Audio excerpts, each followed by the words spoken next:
എറണാകുളത്തിന്റെ ജനജീവിതത്തിൽ വലിയ തോതിലുള്ള മാറ്റത്തിന് നേതൃത്വം കൊടുക്കുന്ന ഒരു പദ്ധതിയുടെ കാലവിളംബത്തെ അവസാനിപ്പിക്കണമെന്ന് ആവശ്യപ്പെട്ടുകൊണ്ടാണ് എറണാകുളത്തെ എല്ലാ ജനപ്രതിനിധികളും ഇന്ന് കളക്ടറേറ്റിന്റെ മുന്നിൽ ഇത്തരമൊരു സമരം നടത്തേണ്ടി വന്നത്.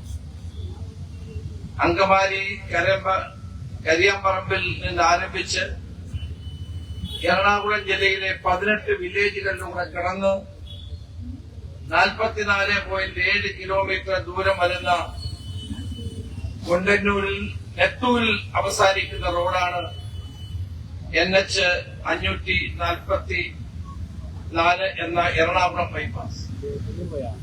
ഈ എറണാകുളം ബൈപ്പാസ് എറണാകുളത്തിന്റെ സമഗ്ര വികസനത്തിന് വഴിതെളിക്കുന്ന ഒന്നാണ്. അങ്കമാലി കുണ്ടന്നൂർ പാത എന്ന് നമ്മൾ വിളിക്കുന്ന ഈ പാത വളരെ നാളുകളായി നിർമ്മാണ പ്രവർത്തനം മുടങ്ങിക്കിടക്കുന്നു എന്നുള്ളതാണ് ഈ സമരത്തിന്റെ ആവശ്യം. 2 MP-മാരും ഇത്രയും MLA-മാരും ജില്ലാ കളക്ടറേറ്റിന്റെ മുന്നിൽ ഇങ്ങനെ ഒരു സമരം നടത്തേണ്ട ഗതികേട് ഉണ്ടായത് പിന്നിൽ സർക്കാരിന്റെ അനാസ്ഥയാണ് എന്ന് പറയുന്നിരിക്കും. ഇന്ന് ഈ സമരത്തിന് പിന്തുണ പ്രഖ്യാപിച്ചുകൊണ്ട് ജനകീയ സമിതിയും ഇതോടൊപ്പം ചേരുന്നുണ്ട്. ഇത്രയും MLA-മാരും 2 MP-മാരും ജില്ലാ കളക്ടറേറ്റിന്റെ മുന്നിൽ ഈ സമരം നടത്തുമ്പോൾ അതിന്റെ ഗൗരവം ഉൾക്കൊണ്ടുകൊണ്ട് ഗവൺമെന്റ് അടിയന്തര നടപടികൾ സ്വീകരിക്കണമെന്നാണ് എനിക്ക് ആവശ്യപ്പെടാനുള്ളത്. നമുക്കറിയാം, നമ്മള് തൃശൂരിൽ നിന്ന് ഈ ഹൈവേയിലൂടെ യാത്ര ചെയ്താൽ ഏറ്റവും കൂടുതൽ ഗതാഗത തടസ്സമുണ്ടാകുന്ന സ്ഥലങ്ങൾ ഏതൊക്കെയാണ്? അങ്കമാലി. മണിക്കൂറുകളോളം ആളുകൾ അങ്കമാലിയിൽ ഗതാഗത കുരുക്ക് മൂലം കഷ്ടപ്പെടുകയാണ്. അത് കഴിഞ്ഞാൽ ആലുവയിൽ വന്നു കഴിഞ്ഞാലും മണിക്കൂറുകൾ നമുക്ക് കാത്തു കിടക്കേണ്ടി വരുന്നു. അത് കഴിഞ്ഞാൽ അതിനു മുമ്പ് തന്നെ പറവൂർ കവലയിൽ, അതിങ്ങോട്ട് കഴിഞ്ഞാൽ കളമശ്ശേരിയിൽ, ഇടപ്പള്ളിയിൽ, ഈ പ്രദേശത്തൊക്കെ ജനങ്ങൾ അനുഭവിക്കുന്ന ഗതാഗത കുരുക്ക് എത്രമാത്രം ദുസ്സഹമാണ് എന്ന് നമ്മൾ ആലോചിക്കേണ്ട ഒരു കാര്യമാണ്. ഇതിനെല്ലാം പരിഹാരം കാണാൻ കഴിയുന്നതാണ് ഈ അങ്കമാലി കുണ്ടന്നൂർ പാത എന്ന് പറയുന്നത്. ഇവിടുത്തെ പ്രശ്നം എന്താണ്? ഇതിനാവശ്യമായ ഭൂമി ഏറ്റെടുക്കണം. ജനങ്ങൾ ഭൂമി നൽകാൻ തയ്യാറാണ്.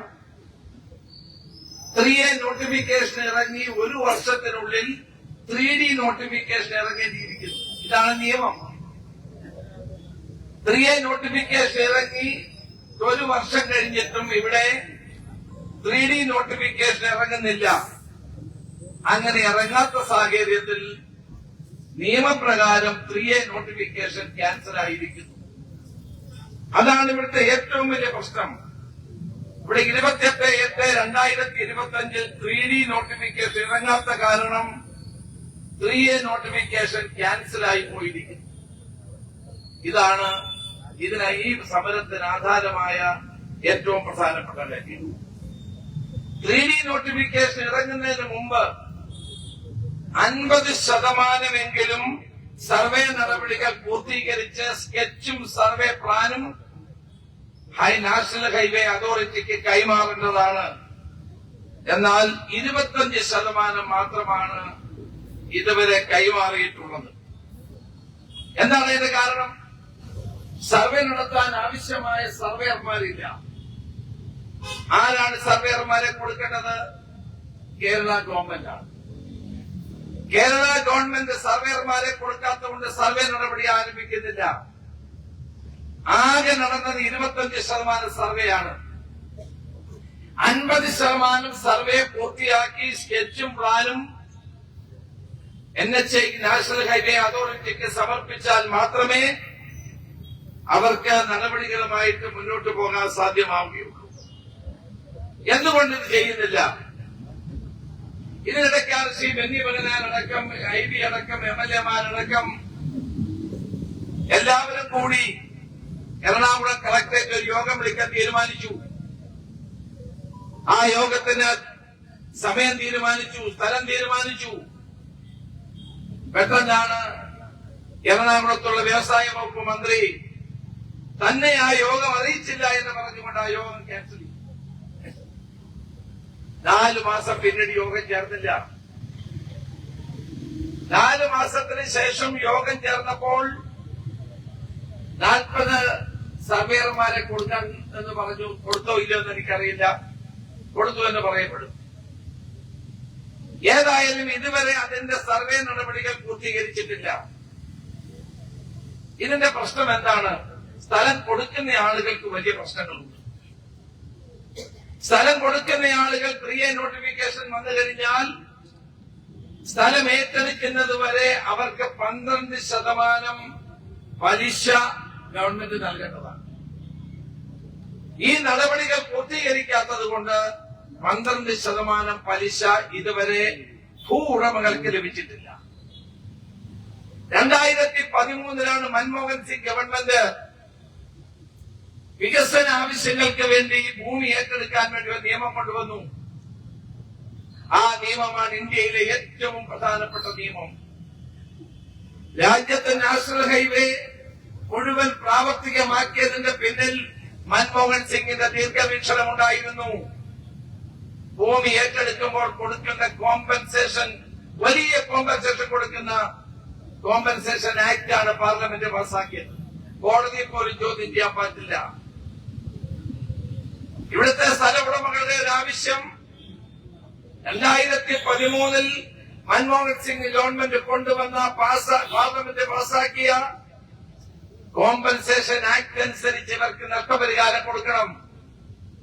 1.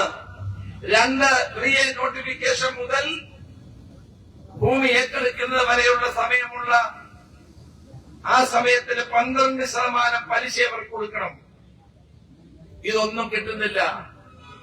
എല്ലായിടത്തും മഞ്ഞക്കുറ്റി ഇട്ടിരിക്കുകയാണ്. ഈ ഭൂമി മറ്റൊരാവശ്യത്തിന് കൈമാറാൻ കഴിയുന്നില്ല, വിൽക്കാൻ കഴിയുന്നില്ല.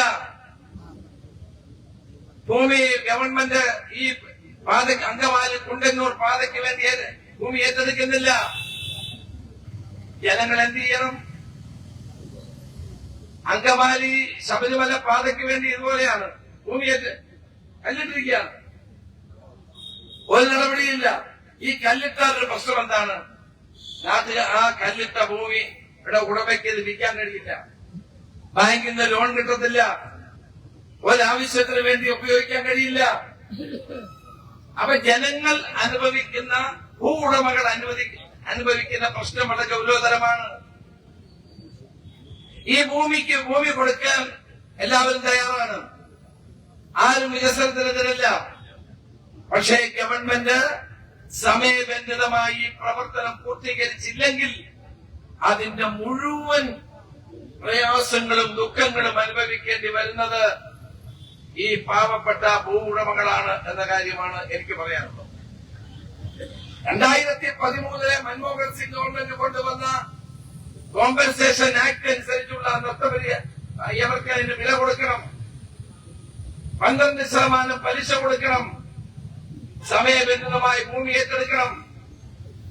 ഇത്രയും നടപടി എന്തുകൊണ്ട് ഗവൺമെന്റ് ചെയ്യുന്നില്ല? അങ്കമാലി MLA റോജി ഉണ്ട്. നിയമസഭയിൽ പ്രഖ്യാപിച്ചതാണ് ഗിഫ്റ്റ് സിറ്റി. എവിടെയാണ് അങ്കമാലിയിൽ ഗിഫ്റ്റ് സിറ്റി വന്നത്? എന്തെങ്കിലും നടപടി ഗിഫ്റ്റ് സിറ്റിയുമായി ബന്ധപ്പെട്ടുണ്ടായോ? ഈ നാട്ടിൽ ഈ ഗവൺമെന്റ് കാലത്ത് ഒരു വികസനവും നടക്കുന്നില്ല. ആളുകളെ കബളിപ്പിക്കുകയാണ്. അവര് പാലക്കാട് ഒരു ഇടനാഴി, വ്യവസായ ഇടനാഴി ബഡ്ജറ്റ് പ്രഖ്യാപിച്ചതാണ്. എത്രയോ നാളായി ഇടനാഴി പ്രഖ്യാപിച്ചിട്ട്, വ്യവസായ ഇടനാഴി പ്രഖ്യാപിച്ചിട്ട് എത്ര കാലമായി? തോമസ് ഐസക്കിന്റെ ബഡ്ജറ്റ് മുതൽ ഞങ്ങൾ കേൾക്കുന്നതാണ്. ഇന്ന് വരെ ഇടനാഴിയുടെ പ്രവർത്തനം ഉണ്ടായിട്ടില്ല. അപ്പൊ നമ്മൾ ആലോചിക്കുന്നത്, ഈ ഗവൺമെന്റ് വികസന രംഗത്തൊരു വലിയ വട്ടപൂജ്യമാണ്, ഒരു പരാജയമാണ്. പക്ഷേ പ്രഖ്യാപനങ്ങൾ നിരന്തരം നടക്കുന്നു. പ്രഖ്യാപനങ്ങൾക്കൊരു കുഴപ്പവുമില്ല. പക്ഷേ ഈ പ്രഖ്യാപനങ്ങളൊന്നും യാഥാർത്ഥ്യമാകുന്നില്ല. ഏത് വികസന പരിപാടിയാണ് ഇടതുമുന്നണി ഗവൺമെന്റ് കാലത്ത് കൊണ്ടുവന്നത്? കൊച്ചി വിമാനത്താവളം ലീഡർ സി കെ കരുണാകരന്റെ കാലത്ത് ആരംഭിച്ചപ്പോൾ ആ പ്രസ്ഥാനത്തെ അട്ടിമറിക്കാൻ കൂട്ടുനിന്ന ആളുകളാണിവർ. ഇവരുടെ കാലത്ത് ഏത് വികസന പരിപാടി കേരളത്തിന് വേണ്ടി കൊണ്ടുവന്നു? കൊച്ചി മെട്രോ ഉമ്മൻചാണ്ടിയുടെ സംഭാവനയാണ്. കണ്ണൂർ വിമാനത്താവളം UDF ഗവൺമെന്റ് സംഭാവനയാണ്. ഓരോ ജില്ലയിലും ഓരോ മെഡിക്കൽ കോളേജ് UDF ഗവൺമെന്റ് സംഭാവനയാണ്. ഈ ഗവൺമെന്റ് അധികാരത്തിൽ വന്നിട്ട് 10 വർഷമാകുന്നു. ഓർമ്മയിൽ മലയാളികൾക്ക് ഓർമ്മയിൽ സൂക്ഷിക്കാൻ വേണ്ടിയിട്ടുള്ള ഏതെങ്കിലും ഒരു വൻകിട വികസന പദ്ധതി കൊണ്ടുവരാൻ കഴിഞ്ഞോ? 10 വർഷം ഒരു മുഖ്യമന്ത്രി കേരളം ഭരിച്ചിട്ട് ഉയർത്തിപ്പിടിക്കാൻ കഴിയുന്ന ഏതെങ്കിലും ഒരു പദ്ധതി കേരളത്തിൽ കൊണ്ടുവന്നോ? ഒരു പദ്ധതിയെ കൊണ്ടുവന്നില്ലെന്ന് മാത്രമല്ല, ഉള്ള പദ്ധതികൾ പോലും തകർക്കാൻ ഉള്ള നീക്കങ്ങൾ നടക്കുന്നു. ഈ കൊച്ചു കേരളത്തിന് എന്നും സ്മരിക്കാൻ കഴിയുന്ന ഏതെങ്കിലും ഒരു വികസന പദ്ധതിക്ക് രൂപം കൊടുക്കാൻ ഇവർക്ക് കഴിഞ്ഞോ? ഞാൻ ആവശ്യപ്പെടുന്നത് അങ്കമാലി കുണ്ടന്നൂർ പാതയുടെ നിർമ്മാണം അടിയന്തരമായി ഗവൺമെന്റ് മുൻകൈയെടുത്ത് പൂർത്തിയാക്കണമെന്നാണ്, ആരംഭിക്കണമെന്നാണ്.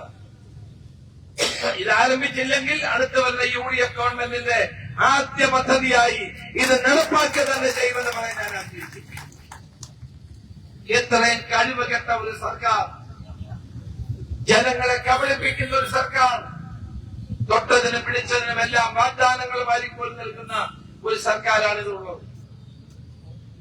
ഇടുക്കി പദ്ധതി എവിടെ പോയി? വയനാട് പാക്കേജ് എവിടെ പോയി? തീരദേശത്തെ ജനങ്ങൾക്ക് വേണ്ടി പ്രഖ്യാപിച്ച കെ ബാബുവിടെ ഉണ്ട്. ബാബുവാൻ ഏറ്റവും നല്ല തീരദേശ മത്സ്യത്തൊഴിലാളി മേഖലയിൽ പ്രവർത്തനം നടത്തിയ മന്ത്രി, ഏറ്റവും കൂടുതൽ വികസനം നടത്തിയ ഒരു മന്ത്രി. ഈ ഗവൺമെന്റ് 10 വർഷമായി തീരദേശത്തെ ജനങ്ങൾക്ക് വേണ്ടി ഒന്നും ചെയ്യാത്ത ഒരു ഗവൺമെന്റാണ്. അവിടെയും പ്രഖ്യാപിച്ച 10,000 കോടി രൂപയുടെ പദ്ധതി 1 രൂപ ചെലവാക്കിയില്ല. ഞാൻ അവസാനിപ്പിക്കുകയാണ്. വാസ്തവത്തിൽ ഇത് കണ്ടുള്ളവർ കാണണം. ബെന്നി ബെഹനാനെ പോലെ, ഹൈവി ഈഡനെ പോലെ 2 MP-മാർ, ഈ ജില്ലയിലെ മുഴുവൻ MLA-മാർ, പ്രമുഖ നേതാക്കന്മാർ, മാത്രമല്ല സമരസമിതിയുടെ അംഗങ്ങൾ എല്ലാവരും ഇവിടെ ഈ ജില്ലാ കളക്ടറേറ്റിന്റെ മുമ്പിൽ ഒരു സമരം നടത്തേണ്ടി വന്നു എന്നത് ഈ ഗവൺമെന്റിനുള്ള ഏറ്റവും വലിയ ഒരു ചോദ്യചിഹ്നം തന്നെയാണ്.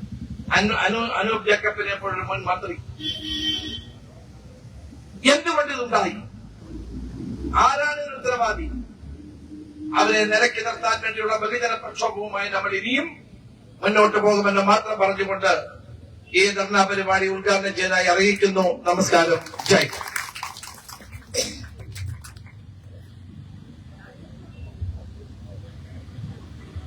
ഈ സമരത്തിന്റെ